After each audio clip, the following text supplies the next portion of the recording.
Welcome back to another episode. We are so excited because we're going to be diving into a topic that's near and dear to my heart. I know it's near and dear to Kel's heart as well. And it is Mental Health Awareness Month. And I feel like that's really an important conversation. It's actually coming to a close of Mental Health Awareness Month that has been for this entire month of May. And yeah, I'm obsessed with mental health. So let's talk about it.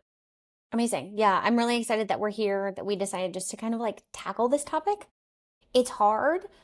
People more and more in 2025 are talking about it and taking their mental health seriously, which we love.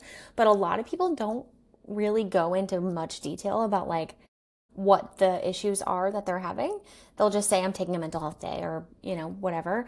And Brooke and I are not afraid to say that things are hard and this is why they're hard and this is what we're Yeah. doing to make it better. Yeah.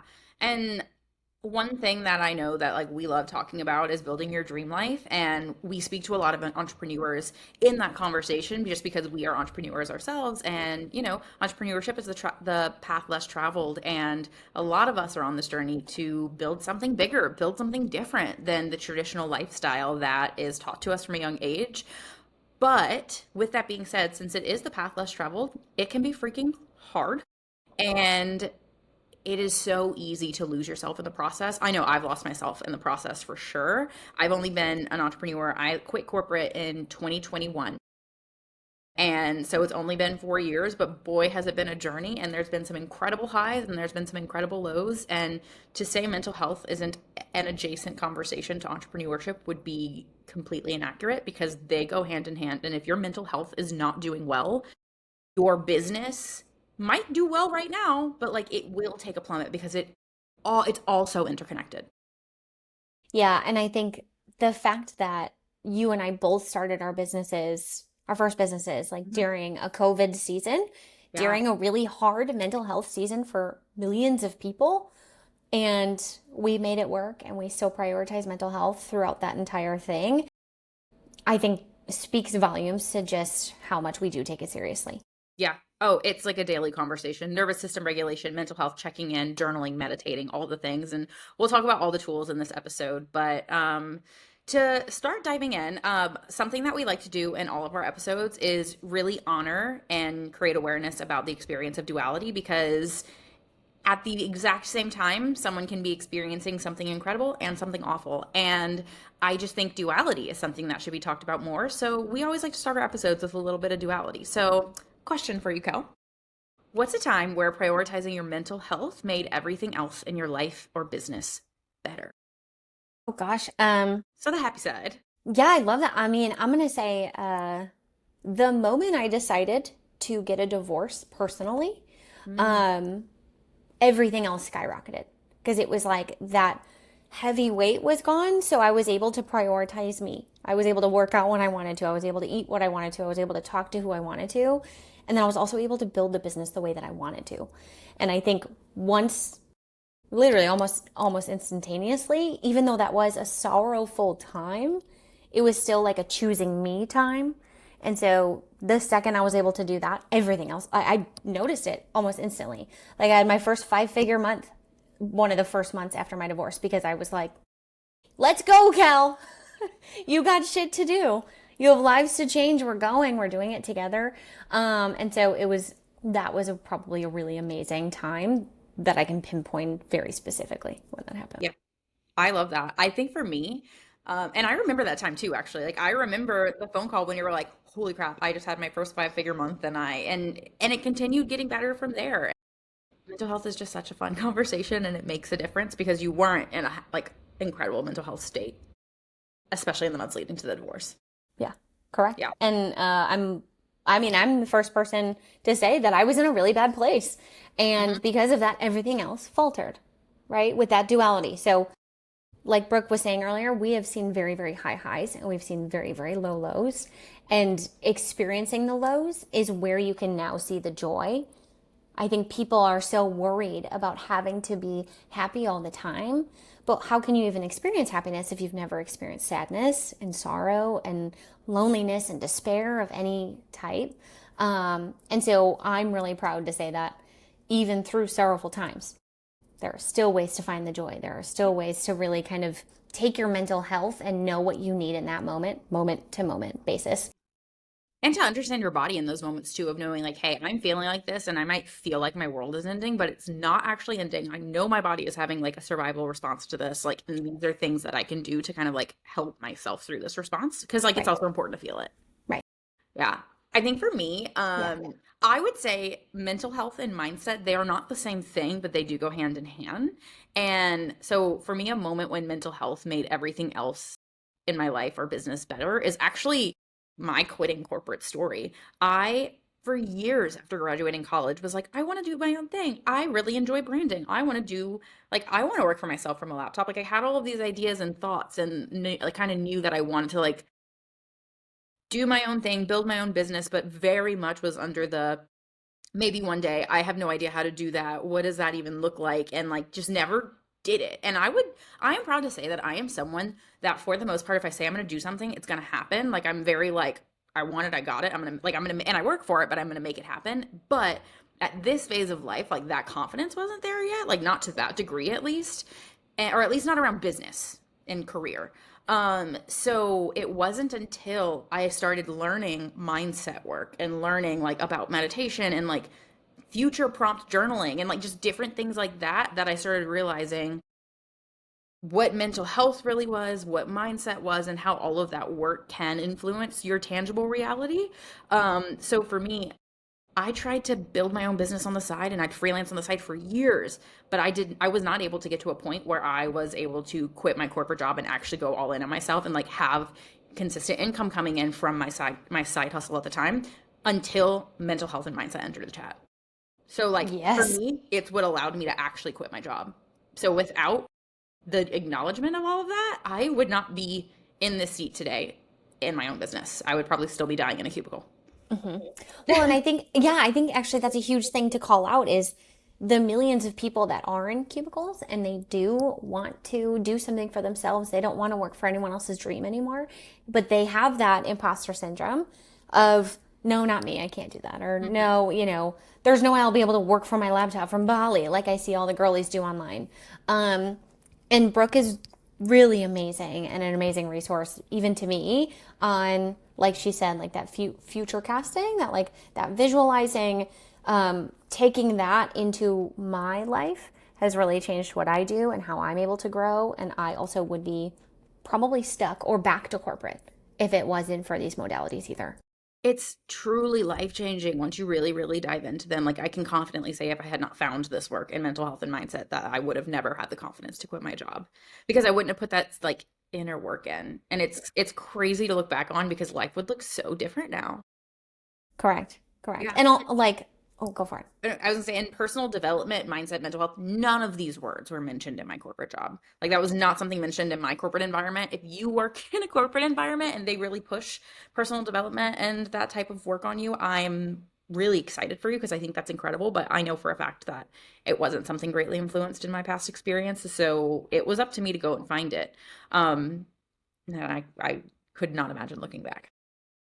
Is there a way or a time that you remember like that duality piece of like, Mhm. I didn't take my mental health seriously, so things started faltering? Oh my gosh, yeah. Literally coming out of that season now.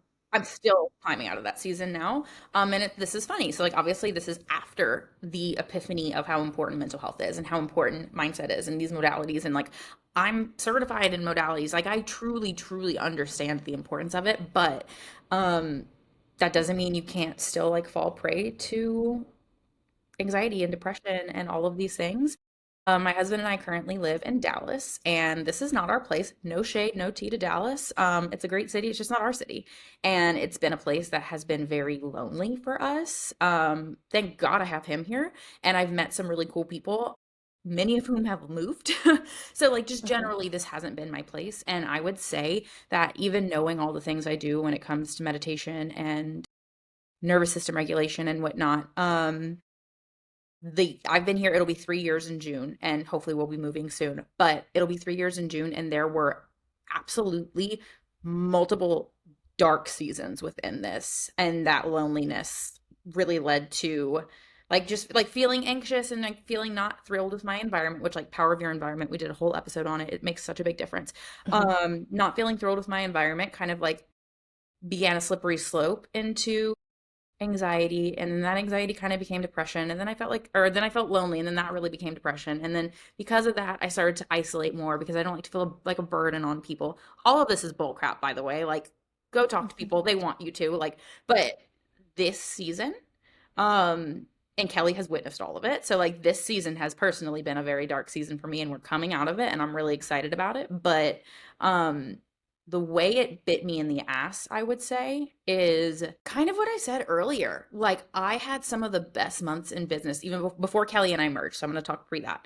I had some of my best months in business, but, and it was because I was isolating myself so much and I was in such a deep depression, honestly, that I was working 24/7 around the clock. So I did have some of my best months in business at that time. But when I tell you I crashed hard, because you can only sustain that for so long before you hit physical burnout and your body is just done, I crashed hard. And then I had some of my worst months in business, like going from also the 5-figure months to like, holy crap. There was one month in the summer of 2020 through two, maybe 2023, where I think I made like $300 one month. And I was like, and it was just because I finally hit that wall of like, oh, you can only like pretend for so long and ignore the mental health stuff for so long and ignore your feelings and your depression and your anxiety or whatever that looks like for you for so long, and like kind of work through it. And yeah, you'll see the like the fruits of that hustle, but then when you hit that wall and you crash, it's going to be dark, and it's hard, and it was. Yeah, and being someone that obviously has been with you for Hmm. this whole time, um, for those of you listening that don't know Brooke very well, Brooke is one of the smartest people I know, and she knows all of these modalities and can help literally anyone But herself. but herself. And I mean, we're all guilty of that in different respects, right? But Brooke is almost like too smart.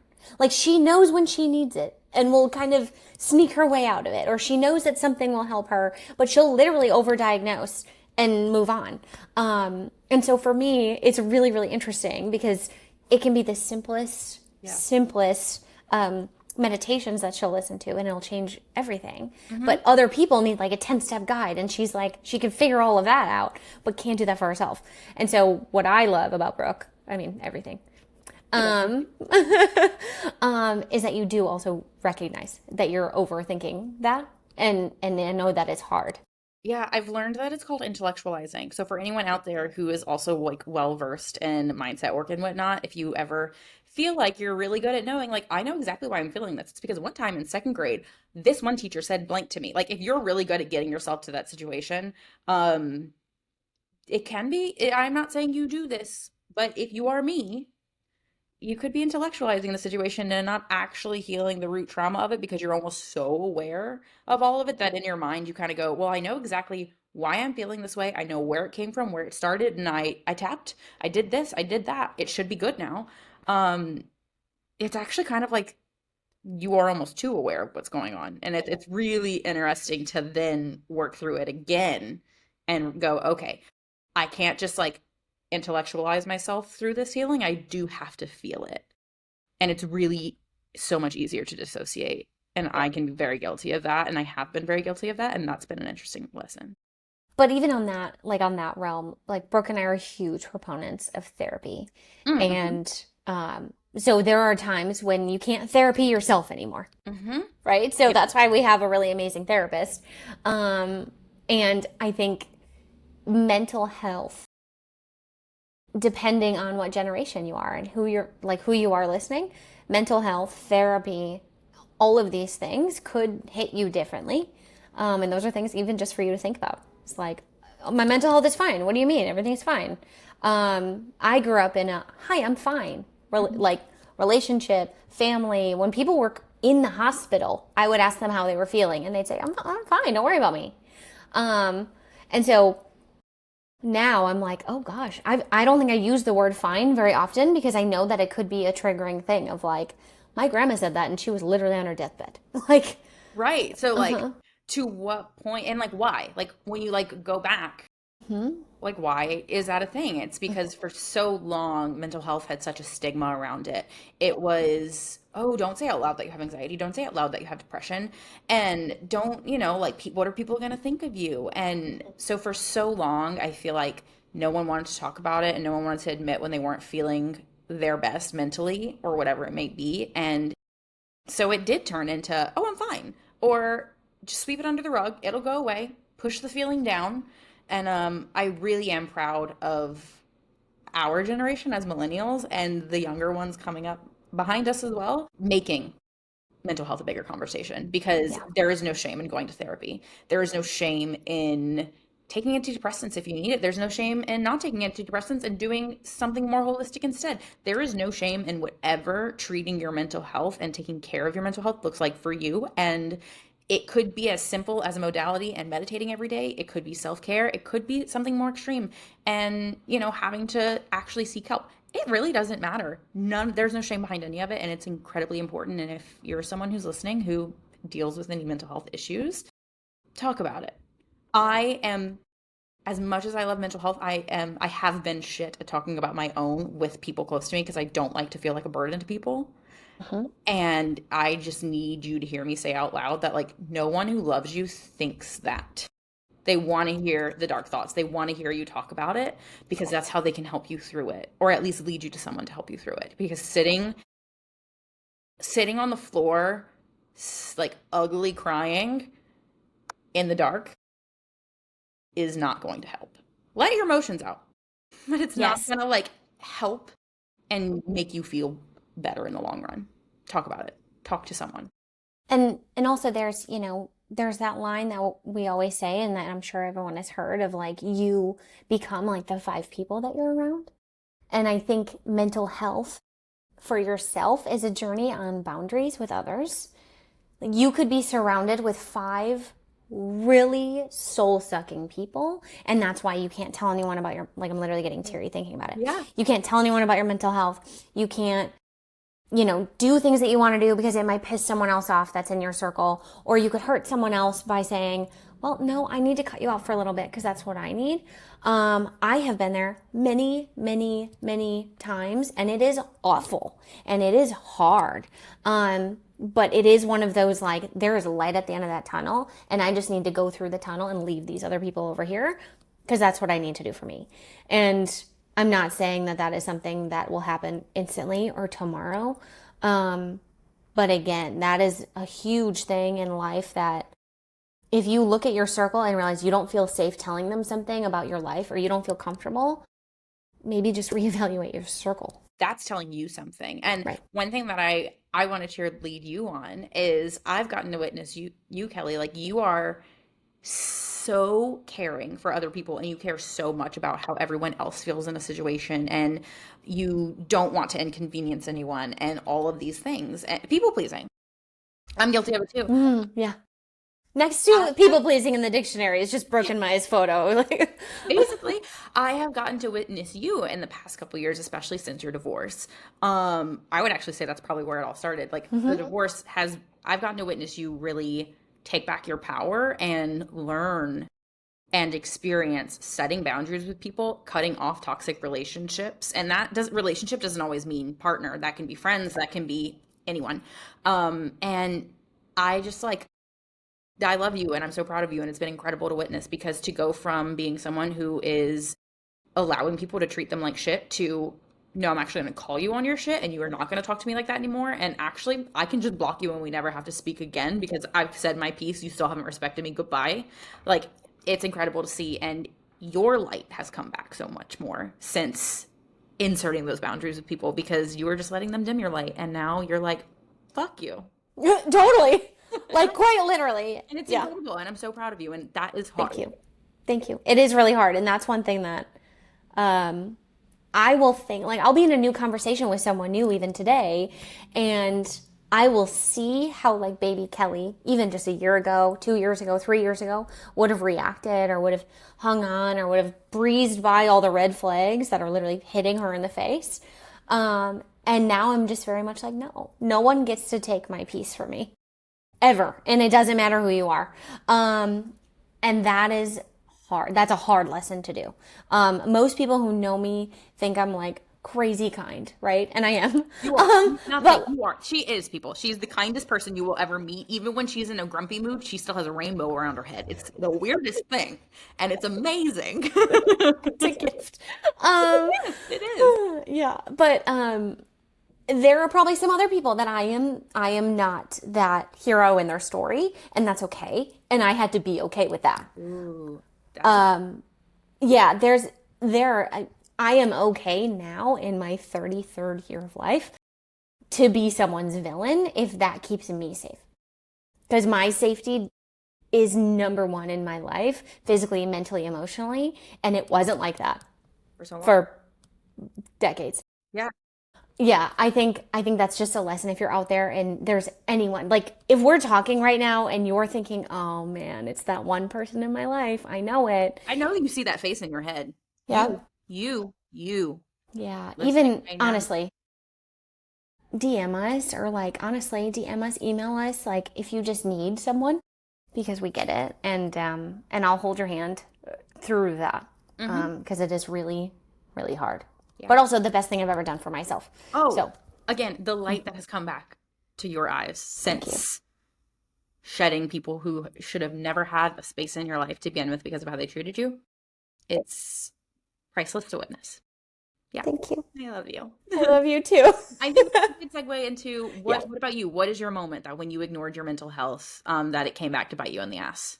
Oh God, so much. I mean, like you witness this almost on a weekly basis, like even on little things. And I know we've even talked about this on the podcast before, but if I don't work out, I'm just not the same person because I need that. Like working out not only brings me joy, but it brings me mental clarity. So if I'm so wound up tight because we're busy or we have all these meetings and I just don't prioritize my own health physically, my mental health fault is the first thing to go.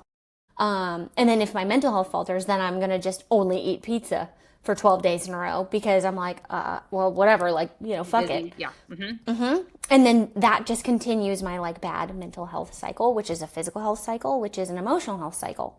And so even just on a little like day-to-day basis, I need to move my body. And that could be even just like stretching. But it like I gotta move, I gotta flow, I gotta get it out. And also, there are seasons in my life, and I am a huge Christian. You know that. Most people do. There are seasons in my life that I have gone weeks, months without praying because I am afraid to pray for something or I'm nervous. And I can tell that instantly too, where it's like, oh my gosh, I haven't like woken up. Usually it's the first thing that I do in the morning is like, good morning, God. Thank you so much for waking me up today. Yeah. Totally. That's the first thing in my head. And if I go a time without doing that, without spending any time with God at all, I can tell. Like everything else everything else goes down. What's interesting is I have a similar experience, but for me, it's with journaling. I mean, and for me, I journal to myself. I have conversations with God in my journal. Like it is all very interconnected, but my mental health is a dumpster fire when I'm not meditating and journaling, but journaling specifically, I can become scared of it as well. And it's one of those, oh shit, it's because everything you're journaling about is so heavy and so depressing and like dark and negative. And that's not because there's no positive going on in life. I feel like sometimes when we're in these mental health spirals, it's so easy to just only notice the bad and the ugly and the heavy and the sad. And that's then a new cycle that your reticular activating system, there's literally something in your brain that does this for you because your brain won't make you a liar, will continue to look for all of the bad if that's all you're focusing on. And sometimes life is shit, but I am the same.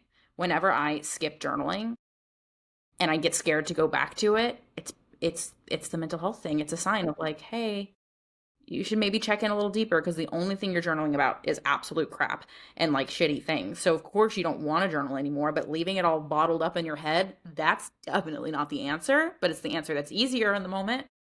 Yeah. And I guarantee this second, like you could write 2 sentences in that journal and you already feel better. Yeah, because you're letting it out instead of holding on to it. Yeah. And I think most people probably have something like that.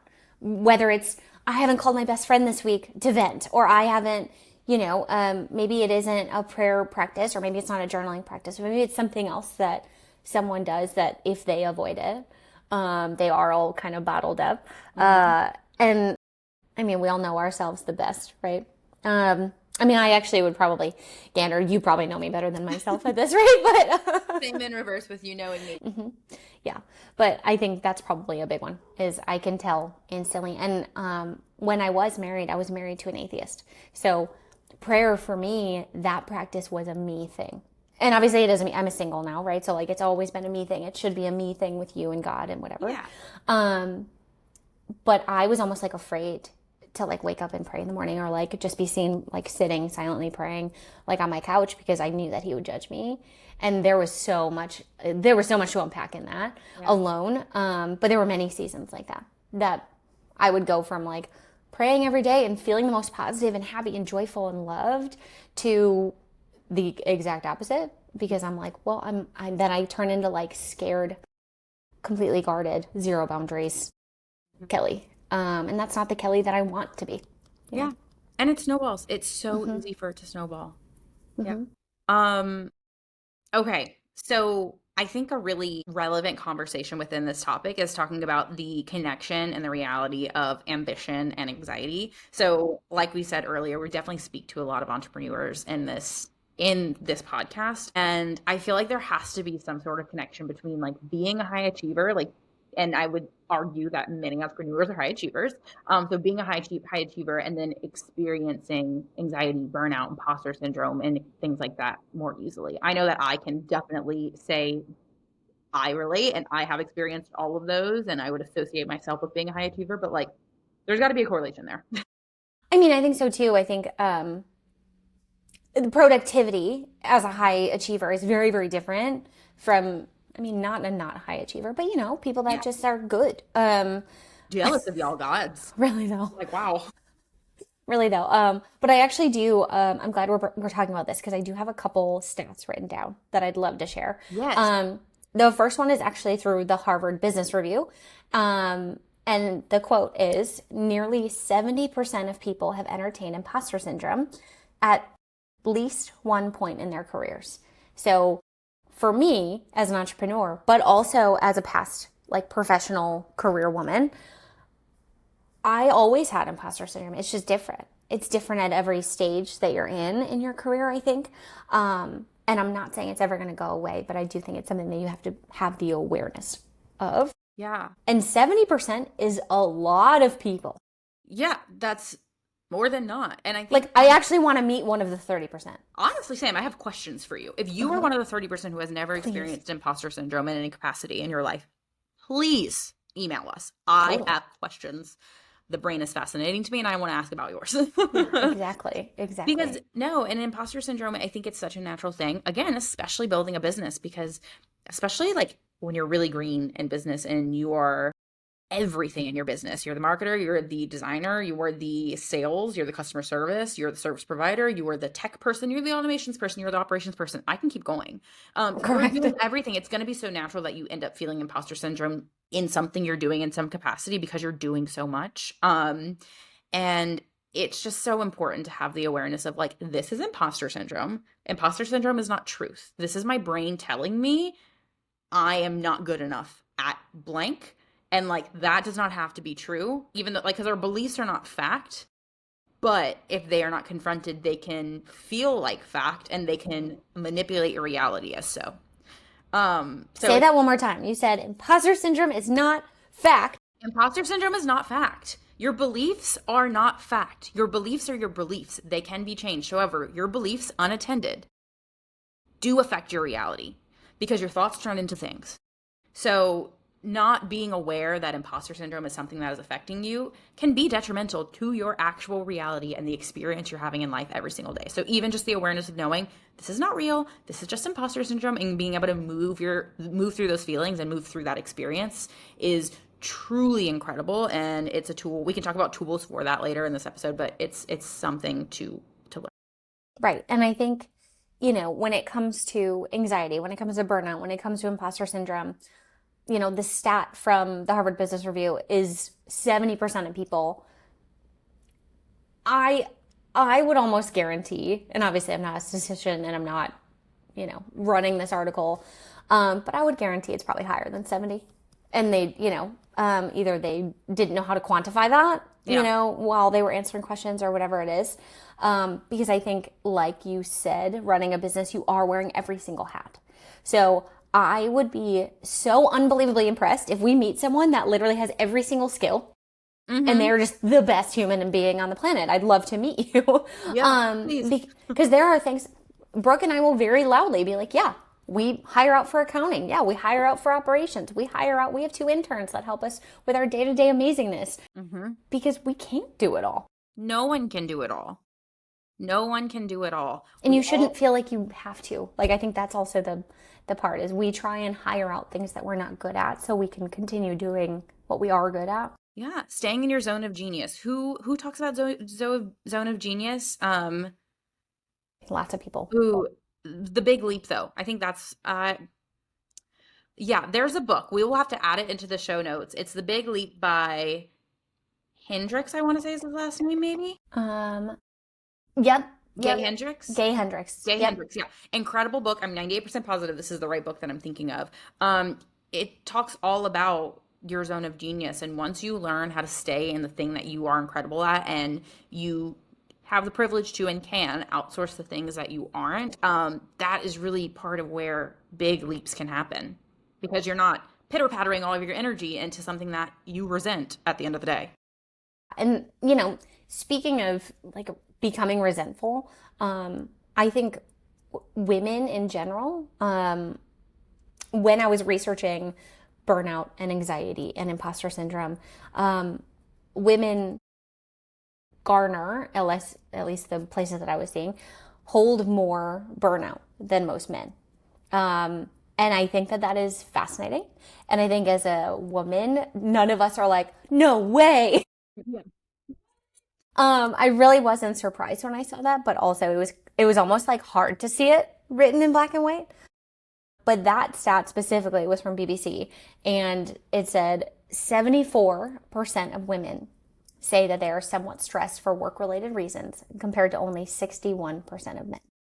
Mhm. That is a 13% Different. difference of humans, and that's wild to me. And it doesn't mean men don't work as hard. It doesn't mean that they're not stressed. I think women carry stress, and they have different kinds of stress Yeah. than men do. I also think men don't feel their feelings as much. It's Mm-hmm. like, and I can't say that as a blanket statement, obviously, but Right. like, it has been something in society like for like repressing emotions more. That is a whole nother episode, but and my heart hurts for that. But yeah, I that doesn't surprise me at all because I feel like there is just so much there when it comes to wanting to prove yourself and wanting to show up as and get the same job titles that a lot of other men in the world are getting or the same pay rates and raises. And it doesn't surprise me that women are carrying more stress and hitting burnout Faster. faster. We And more. have, Yeah. yeah. We were even just talking to one of our clients, shout out Christina, she's amazing, who mentioned that in her industry, there was actually like a, like a back end test to kind of figure out what you should get paid. And males were automatically paid higher just for being a male versus a female. Like when you like ticked the gender box and figuring out what your rate would be, yada yada, it automatically went down just for being a woman. And so like no surprise that women are carrying stress higher, faster, harder, longer, burning out more because yeah, you're trying to prove yourself to get paid the same amount, but you're having to overcompensate for it. Correct. And that doesn't include the women that are carrying children, taking care of children, taking care of the home. Like, unfortunately, it's 2025, and sometimes those roles still are not split. Yeah. And so women have more stress at work because of the inequality, but then also at home, there might be some inequality. And that's just a lot on a woman, you know? Yeah. Absolutely. There's so much that can be chatted about there. But I do think the high achiever thing, even just in general, it's the high achievers that also know themselves very well. Yeah. And so I think when you think about like the Tony Robbins in the world, when you think about the, you know, insert anyone else. I'm going to cut that out. Yeah. When you think about like the Tony Robbins in the world and other really high achievers and high net worth, it's not just because they make a lot of money. They also know where they had to fix themselves, fix their businesses, and fix Yeah. their operations to move forward. There is a very common thread there. There's a very Mhm. common thread through all of these really, really high achievers understanding the importance of mental health and mindset. We cannot say that as a blanket statement. Obviously, I don't know if blanket statements actually exist in this world, but like if you success leaves clues. So I am super obsessed. I know Kelly is as well with studying those who have achieved things we want to achieve because success will always leave clues and there's things that you can learn from other people who have gone on the journey that you're trying to go on. And I actually cannot think of one CEO, founder, motivational speaker that I have read a like autobiography of or read their founder story or like listen to them speak who don't nod and acknowledge the importance of mental health and mindset work.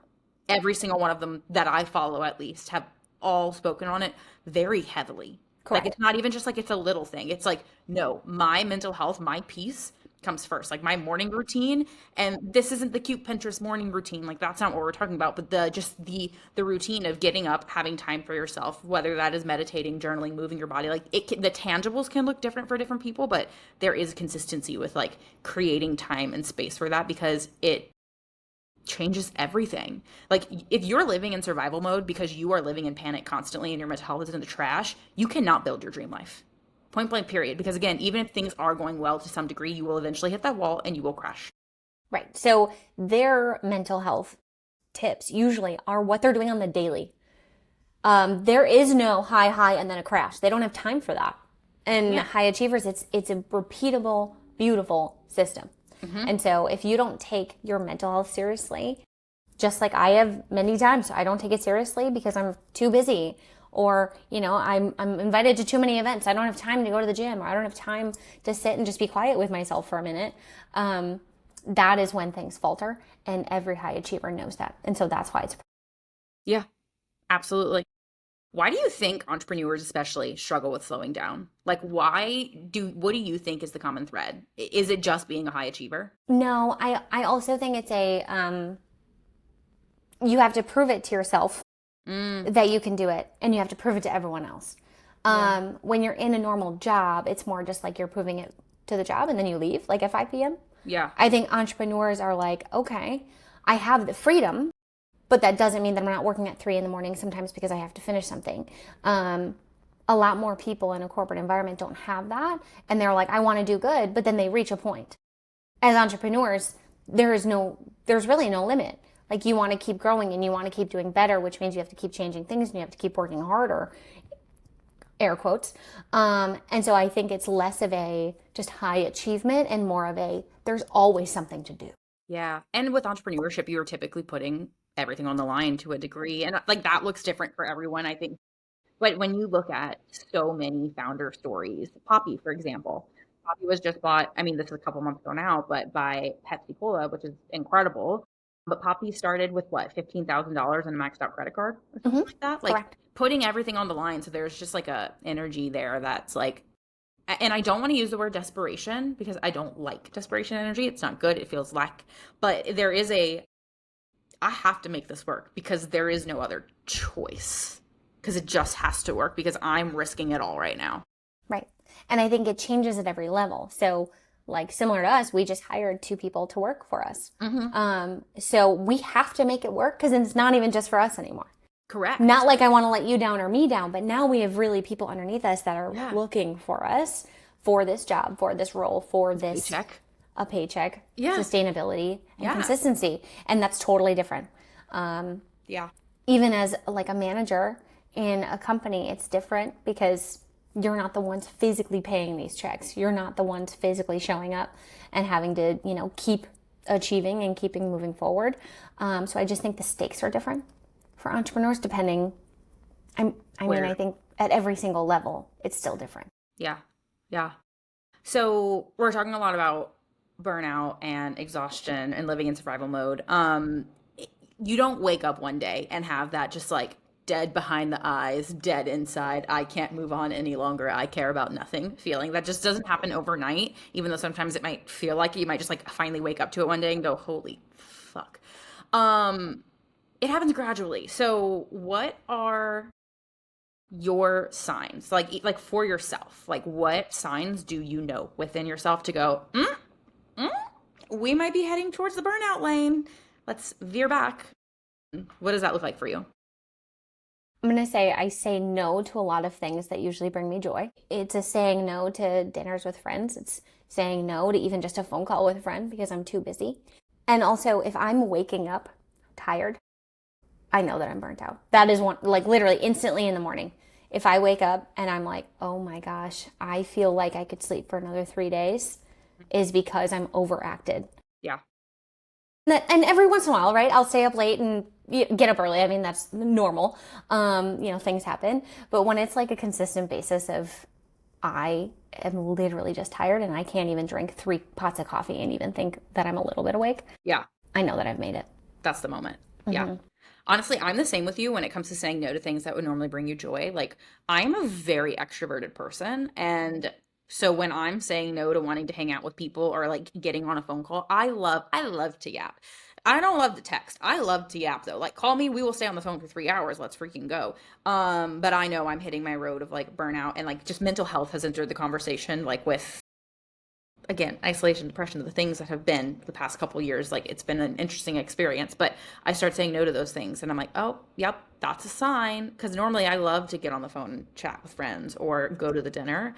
Another one for me is when I start dreaming about work, and like Oh, yeah. very vividly dreaming about work, like not just like a weird day at work or something, but like I will still be thinking about strategy or like thinking about how I can design something, or like a homepage design for someone, or a logo design for someone, or like a brand strategy or whatever I'm working on for someone. Like, I will literally dream it so real and so vividly that I'll wake up with the idea, which sounds super fun in theory because I'm like, oh, I woke up with this fun logo idea, but Mm. like that is a sign for me that I'm hitting burnout, because I'm like, wow, your brain did not even rest while sleeping just now. You were still very actively working in your sleep. That is nuts.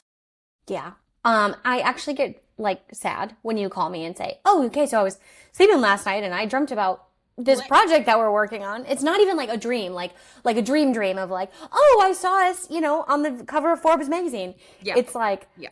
I forgot to send this notification and it gave me anxiety all night, so I was dreaming about it. Yeah. Yeah. That's how I know I've hit it though. Yeah. Okay. Hmm. Okay. Um, what is your favorite way to not? Like as soon as you hit that, you're like, all right, now what? Yeah. Like how are we gonna fix this today? So the dreaming one specifically, if anyone if anyone relates, I'm so sorry. Shutting your laptop at least 4 hours before work. I mean, before sleeping. LOL. Well, before work. Before work. Shutting your laptop at least 4 hours before sleep and actually doing a nighttime routine. I feel like we talk about morning routines a lot around here because I love a morning routine. And in full transparency, I am still noodling with my nighttime routine. Nothing is set in stone right now. But the nights that I do prioritize a wind down routine, shutting my laptop at least 4 hours before I'm trying to go to sleep because I'm taking the screens off, like I'm letting my mind slow down, grabbing a book, and not a personal development book, even though I love those, something that is fiction, something that allows me to check out and just kind of like be done with work for the day. Obviously, like winding down, like having dinner, all that kind of stuff. That helps so much. That way I'm actually getting good rest for the night and then Mm. feeling awake when I wake up, and then I can do my morning routine, and that really sets you up for the day. But like the only way your morning routine is going to be successful is if you set yourself up with it for the nighttime routine before. Yes. So nighttime Yes. routines are like a really big thing. I would also say nervous system regulation is another big one for me. Okay. Um, And what does that look like immediately? Like what do you do with that? So for me, nervous system regulation can look like many different things. Some of my favorites are breath work and meditation. Always, I will talk about meditation until I'm blue in the face, but breath work specifically, that type of meditation, helps for nervous system because like your breathing patterns can actually affect how what's going on in your nervous system. Your breathing patterns can change if you are in fight or flight mode, like survival instinct. Breath work is absolutely incredible, and there are so many YouTube channels out there I really love. I can put it in the comments, breathe, or in the notes. Breathing with Sandy, I think is his name, for the YouTube channel, and he is one of my favorites to go to follow like a guided breath work meditation, and it's just different patterns of breathing. So like a longer exhale than an inhale, and sometimes they're fast, sometimes they're long, and like it sometimes you're holding your breath, like a breath retention. But breath work is an absolutely incredible tool for nervous system regulation. And that's just one Amazing. of many. No, that's amazing. And I'm glad, like, those are easy things that you can do. And free. Like, exactly. I was going to say tonight, I'm going to a sound bath. Um, Love. I have a friend that's doing it and I'm really excited to go. And that's a way that I can regulate my nervous system. But again, that's at a certain time and I paid for it and I'm going. But these are things that you can literally roll up on YouTube or be cognizant enough to be like, I'm just going to breathe intentionally for a couple minutes and really calm myself down. Breath work, I agree, is huge. And I think that's something that people sleep on. Yes. 100%. It's not talked about as much. It's not super mainstream. Somatic movement is also a big thing. Like somatic healing in general is a really fun conversation when it comes to nervous system regulation. So somatic work is all about like feeling and like feeling in your body and whatnot. So especially if you are someone who tends to be an overthinker or an intellectualizer, hello, hi, it's me. Actually focusing on the feelings of things versus overthinking it in your head is really where the magic happens and where the healing can happen.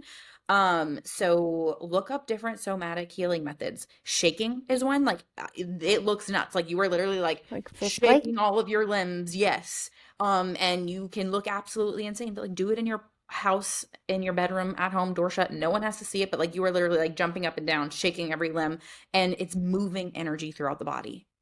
And Smart. you do that until you get to a point where your body is like, okay, wait, I'm safe. Everything is okay. There's also something called butterfly taps, which is literally like if you're Mm. washing, you can kind of see me. You literally just tap each, like you tap your hands on opposite arms essentially, and you breathe while you're doing it. I recommend box breathing. So like hold your breath or breathe in for 4, hold your breath for 4, breathe out for 4, hold your breath for 4.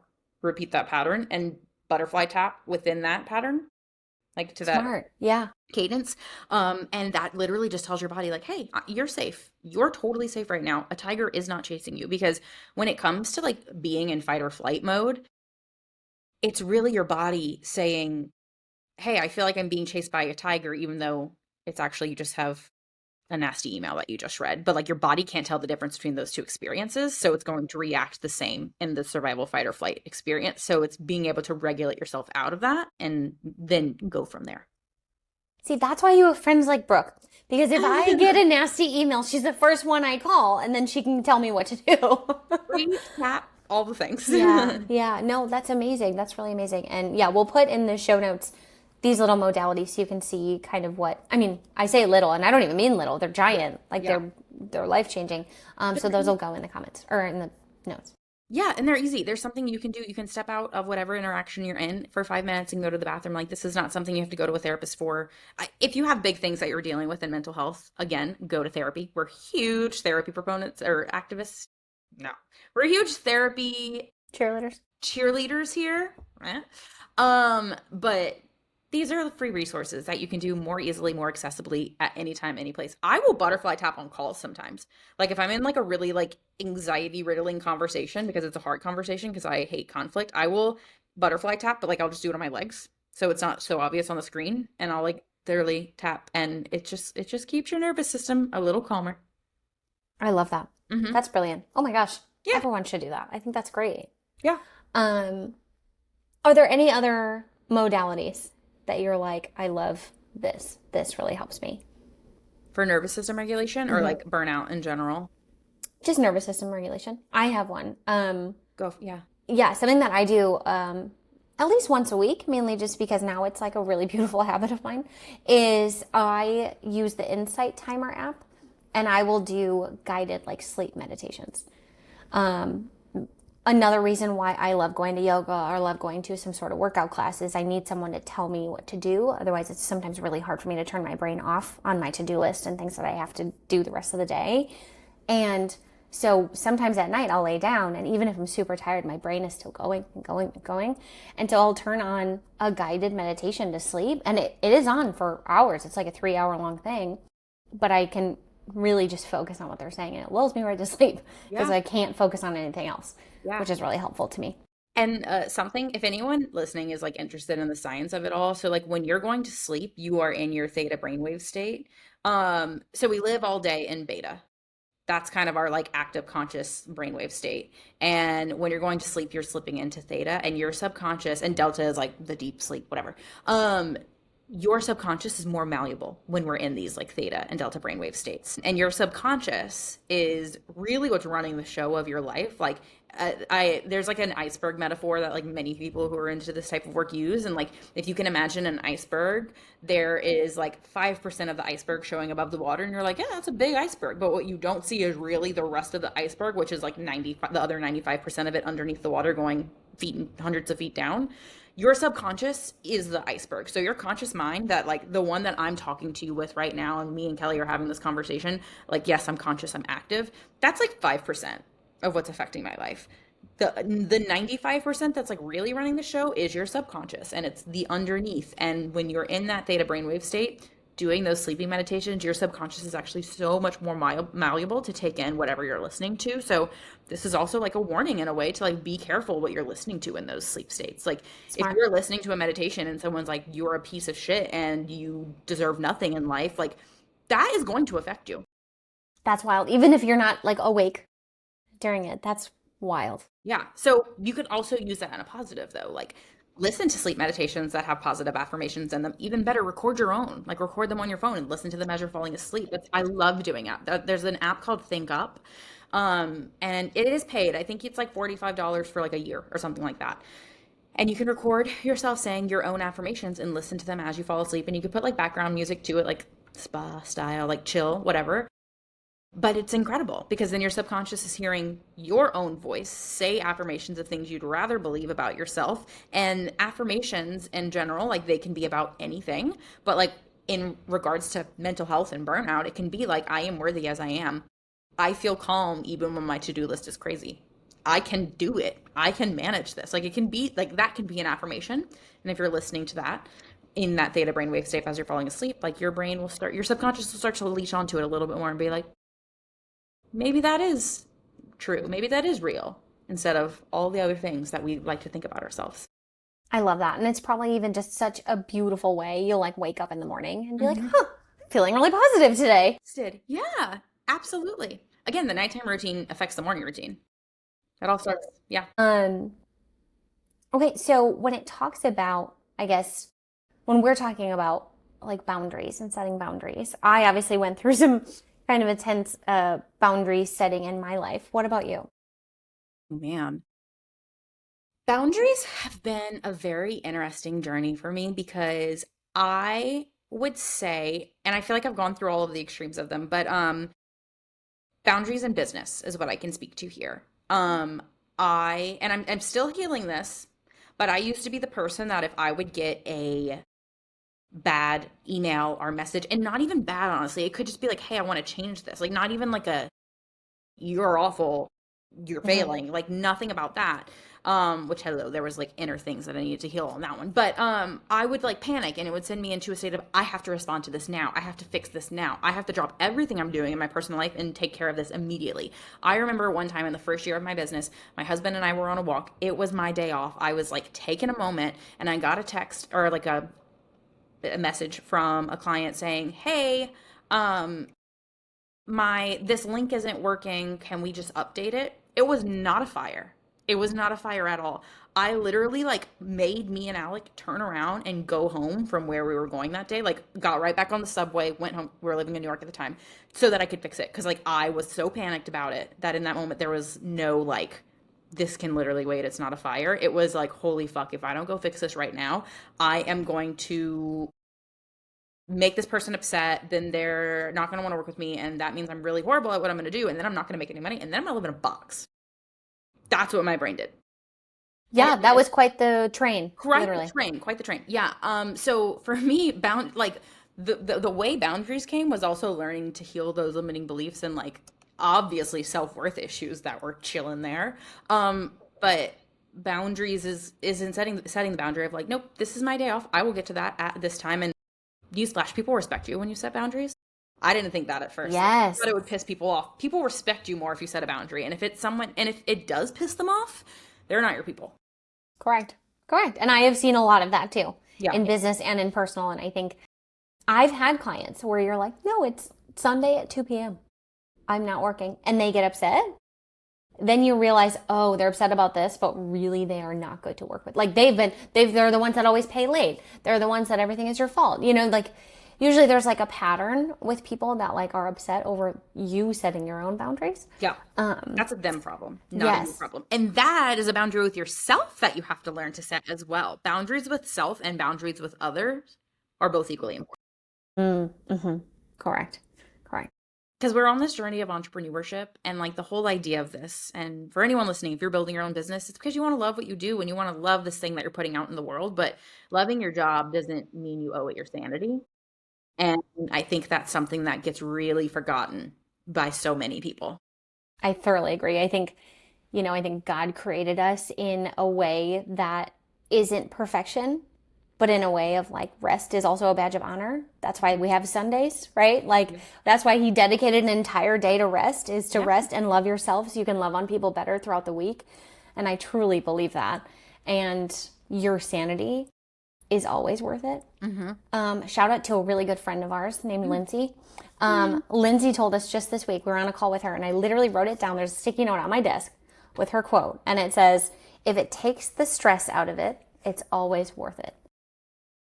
And I just think that it doesn't even sound like it's not rocket science, but to me it was rocket science and I had to write it down. Yeah. It's so profound to think about. There's so much that stresses you constantly, especially as a woman, especially as a female entrepreneur. And for me, if anything you do takes the stress out of it, it's worth it. Yes. Work smarter, not harder. In your personal life, in your business, everything doesn't have to be hard. You don't get a badge for doing something in the hardest way.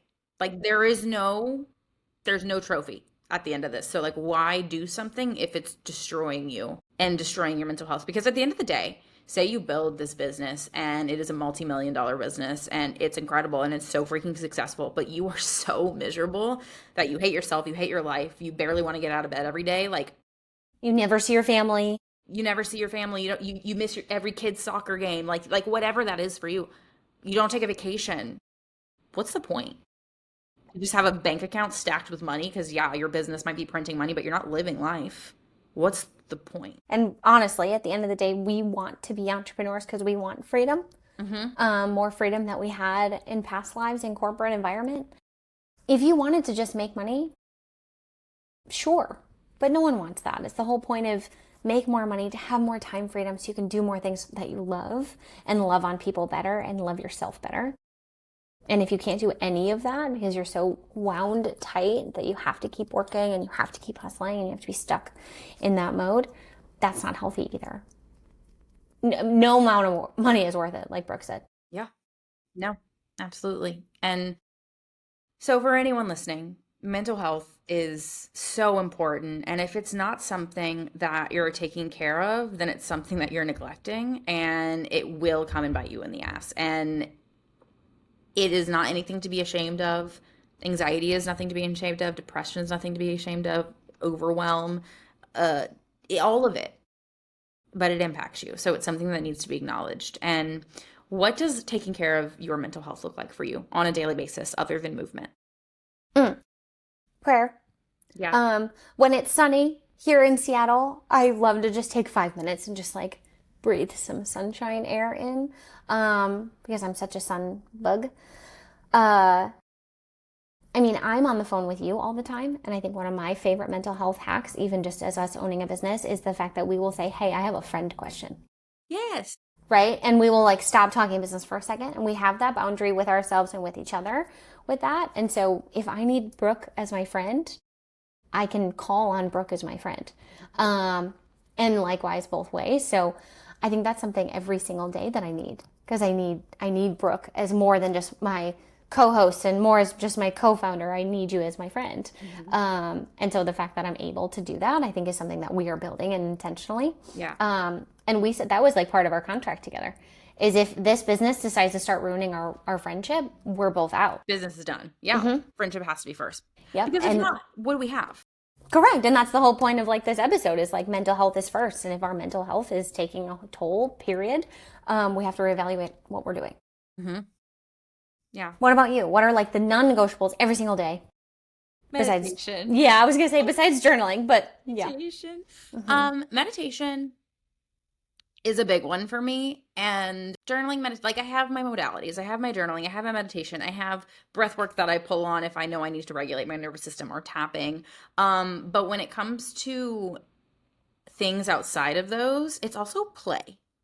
Like I'm a creative and I am creative for work. So like I do branding. Like we have a design and marketing agency and branding is a big piece of what we do. So I'm constantly being creative for other people. When I am not creative for myself, that starts to affect my mental health. And because it's not allowing play. Like it's taking everything too seriously all the time. So mental health work does not always have to look like personal development with meditation and journaling and all that kind of stuff. It can also be fun. So for me, painting.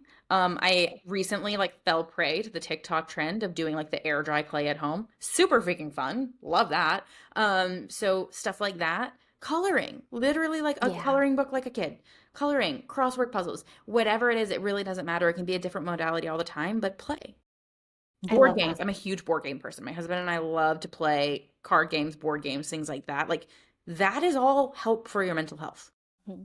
Well, and I was gonna say too, you and your husband have really intentional date days together. Hmm. And I think that's really, really lovely. Like it's not just like you go to dinner. Yeah. Like you do different things together and you learn different things together and you like to play together. And I think that is super fun. And even if you're off all day and I might like need you, Hmm. like this isn't again, we are not doing rocket science or brain surgery. Mm-mm.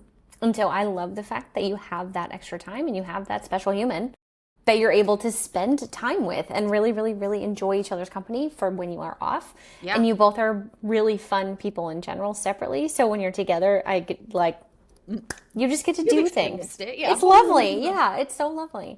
Yeah. And I will say that's a boundary too.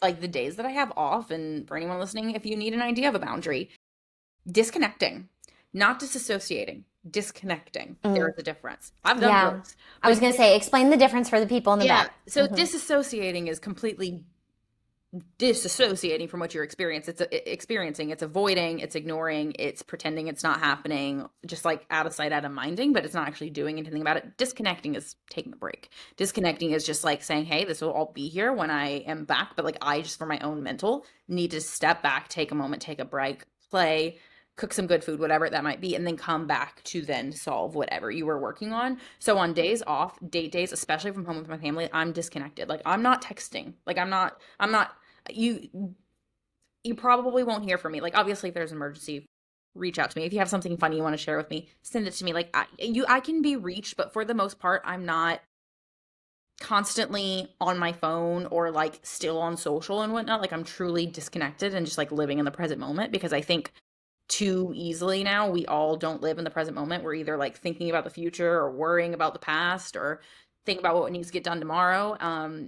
And disconnecting is really more about being in the here and now, like wiggling your toes in the sand if you're at the beach, reading the book, like just being very present in the moment. And it's that is a boundary. Just like letting people, the other people know, like, hey, I'm not going to get back to you right away. I am disconnecting today. Today is I need my own space day. Yeah. Yeah, I think we all need that. Hmm. Regardless if you're an entrepreneur or not, everyone deserves a break. Hmm. And we live in a world of all the time living online and Yep. being stimulated in that way. Yep. So anytime you can just breathe some fresh air, touch some grass, Touch just some give grass. yourself a beat. Yeah. That is a mental health tip. Yeah. Truly. Yeah. Like I would say, and you and I have both lived in cities at this point where it's not quite as accessible to touch grass. Like that sounds so weird. I'm from South Louisiana. I grew up with literally like surrounded by pastures. So like I grew up around grass and like living in New York City for the years that I did. And ideally that's where my husband and I are headed back. Um, I would go like months without touching grass in New York. And I did not realize how much that affected me. Yeah. I'm Like, in the middle of that too. Like yeah, I spend a lot of time outside, but it is different when you can't just like sit in the grass. like feet in the grass. Yeah. Yeah. Yeah. Yeah. Eh, So if you are listening to this and you're on a walk or you are in your backyard and your backyard is grass, just touch it for us, will you? please send us like I was gonna say send us a pic, but I do not want a feed pic. That No. came out weird. No, but like go touch some grass for us. And also, if you're listening to this and you're a city dweller like we are, and you haven't gotten to touch grass in a while, maybe this is a moment of awareness for you. Like if you've been living in a little bit of a panic and a spiral and just not feeling very grounded, when is the last time that you have grounded? Literally, by touching grass. Yeah. Question for you, Brooke. Mm-hmm. What is one thing that you would tell your past self about mental health and mental awareness? Ooh, I mean, it just depends on like how old this past self of me is, honestly. But I'm just gonna think back to like my like much younger self. It would be that it is not normal to overthink yourself into the spiral of thinking everything is crashing and burning over tiny things. And that is something to pay attention to and to like work on. Like that is anxiety. That is not fact and reality. I am someone that's always been, I would say, pretty highly anxious, and it's gotten worse as like stress in life has grown. Being an adult, I would like to submit my formal application to being 10 again. Thanks. But like I would say that like acknowledging and having the awareness of what anxiety is and what these things are, and that's not because I want to label myself as being an anxious person, but rather understanding how to work through those feelings. And that is not the normal way you have to live every day. Like there's something you can do about this. It's not just what it is. That. I love that. Yeah. I love that a lot. How about you? Also putting in an application to be 10 again. Yeah. If anyone, yeah. I would say, like self-love, self-worth isn't selfish. Yes. And even, I don't want to cry for a second time on this episode, but I think back to even Kelly 4, 5, 6, 7, could really use that. Kelly in middle school could use that. Kelly in high school and college and post-college and last year and yesterday could really hear that. Because it has been so much easier in my life personally to put everyone else and everything else, not even just but like my business before sleeping, before taking my health seriously. And your health and your wellness in all aspects, mental, emotionally, and physical, it's not selfish to take care of those things. No, it's actually selfless, because when you take care of you, you can then show up for everything else better. So I love that so much, and I think that is something that I think that's a beautiful place to end this episode on. None of this is selfish. Taking care of yourself isn't selfish. Mental health is important, and Every month should be Mental Health Awareness Month, in my opinion. should be. Yeah, it should be. I want to continue talking about this kind of stuff, and we can do more episodes on it. If anyone has questions about mental health or wants to know more about my own like personal journey with whatever, or Kelly's own personal journey with mental health, like whatever it might be, comment, let us know, because we're open books and we're happy to talk about it, and we want this to be a more normalized conversation, because mental health is so real, and we've made strides as a society with it being talked about more openly, but there are still strides to go. Exactly. And on that note, I love you. I love everyone that's listening. You are so, so, so loved. And welcome to the Find Your Fuse podcast. Thank you for being here with us. Yeah.